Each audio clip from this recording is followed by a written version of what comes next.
अब तो ठीक, हैं? अब तो कोई दिक्कत है नहीं। कोई दिक्कत नहीं, सब एकदम फर्स्ट क्लास हो गया है। हाँ, थर्ड वेव चल देखिए, रही है। कोरोना काल में हैं, थोड़ी सी प्रॉब्लम उस समय, जिस समय लॉकडाउन लगा था उस समय थोड़ी सी प्रॉब्लम खड़ी हुई थी, लेकिन जो इस समय का कार्यकाल चल रहा है, अब इस समय धीरे धीरे वो लाइन पे पटरी पे पूरा व्यापार आता जा रहा है। जो जो व्यापार कर रहा है उसके व्यापार में आशातीत परिवर्तन आ रहा है, ग्रोथ कर रहा है। खेती किसानी भी करते हैं कि नहीं? हाँ, खेती किसानी भी कर- खेती किसानी करते हैं, किसानों की क्या समस्याएं हैं, क्या चाहते हैं किसान सरकार से? एक भाई ने कहा कि भाई जो भी है सब कागज पे है, इनके जितने भी दावे हैं सब कागज पे हैं। क्या आप लोगों का अनुभव? नहीं, वो पहले तो कागज वाले दावे आप हमें बता दो, कौन से दावे इन्होंने आपको बताए हैं, तो हम बताएं कौन से कागज पे। ऑर्डर पे उन्होंने कहा कि लखीमपुर खीरी और हाथरस जैसे कांड हो जाते हैं, इसके लिए उन्होंने इसको देखिए इसके लिए मैं अब आपको एक चीज बता दें, 134 करोड़ जनसंख्या वाला ये देश है।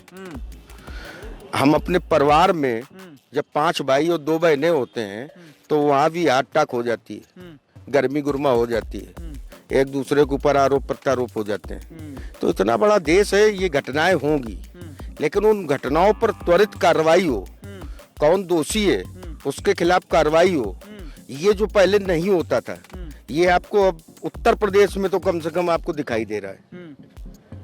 पूरे हिंदुस्तान की हम चर्चा नहीं कर सकते हैं, हम यूपी पे चर्चा, यूपी का चुनाव यूपी पे चर्चा, लेकिन हम यूपी में ये चर्चा कर सकते हैं कि कानून व्यवस्था में जो सुधार हुआ है वो 75% सुधार हुआ। उत्तर प्रदेश नहीं आया, वो कैसे जाने क्या बेहतर हो गया 2017 के बाद?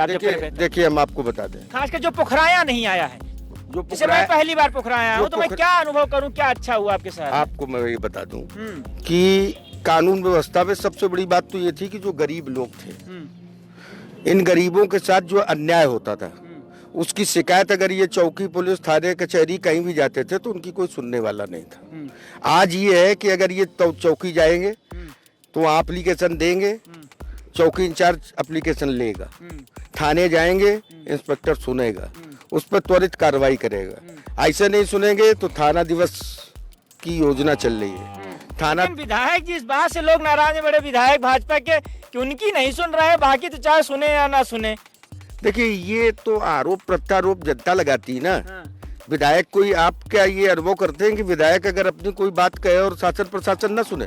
ऐसा क्या आप महसूस करते हैं? सुहेल देव भारतीय समाज पार्टी के नेता ओम प्रकाश राजभर गठबंधन किए थे, उन्होंने यही कहा कि भाई हम कहते थे डीएम हमारी नहीं सुनते थे। एक चीज इसमें साथ लड़े थे चुनाव दोनों लोग 2017 राजभर की अगर आप बात करना चाह रहे हैं, 2 साल तक भारतीय जनता पार्टी की राजनीति करने के बाद, ठीक है, जब हमारी अपेक्षाएं बढ़ेंगी कि हमको उप मुख्यमंत्री बना दिया जाए, हमको मंत्री बना दिया जाए, हमारे बेटे को ये बना दिया जाए, हमारी भतीजी को ये बना दिया जाए, और सरकारें जो काम करती हैं वो अपने जो नीति है उनकी, जो उनका सिद्धांत तो उस पर काम करती है। एक राम प्रकाश राजभर की वजह से सरकार नहीं बनती है कि राजभर को ही सब देते हैं। इस बार हम सरकार को कहे तो अभी भी खदेड़ा होगा इस बार उत्तर प्रदेश। नहीं, जब खदेड़ा उनको हो गया है तो इस समय उनकी भी बुद्धि खराब है।